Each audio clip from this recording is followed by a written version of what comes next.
Verification చేశారు కదా, అక్కడ ఏమైనా డ్రగ్స్ వాడకున్నది యాంటీబయాటిక్స్ కానీ అట్లాంటివి ఏమైనా? ఇప్పుడు డాక్టర్స్ ఇక్కడ ఉన్నది ఓన్లీ ప్రథమ చికిత్స కేంద్రాలు మాత్రమే ఉన్నాయి. ఇక్కడ ఎంబీబీఎస్ డాక్టర్స్ ఎవరు లేరు ఇక్కడ.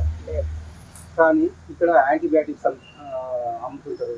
తర్వాత ఇప్పుడు డాక్టర్ రాయకూడని, ప్రథమ చికిత్స కేంద్రంలో రాయకూడని ఒక ఎంబీబీఎస్ డాక్టర్ రాయవలసిన మందులు ఇక్కడ అమ్ముతున్నారు.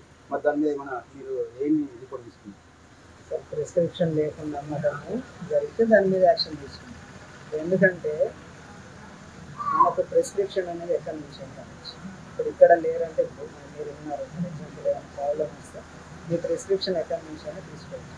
ప్రిస్క్రిప్షన్ మీద మందులు తీసుకోవటం అనేది ప్రిస్క్రిప్షన్ మీద లేకుండా మా నోటీస్కి వస్తే కంపల్సరీ యాక్షన్ తీసుకోవాలి. సార్ మేము అనేది ఏంటంటే ఇక్కడ మాత్రం ఈ టౌన్లో ఎంబీబీఎస్ డాక్టర్ అనే వాళ్ళు లేరు.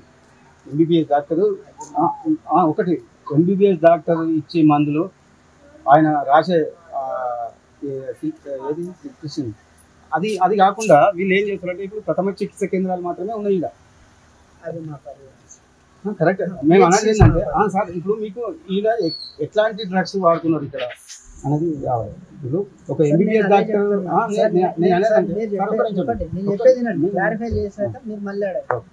ఓకే, ఇప్పుడు నేనేం చెప్తాను అంటే మెడికల్ షాప్ లైసెన్స్ అనేది it is for sale of drugs.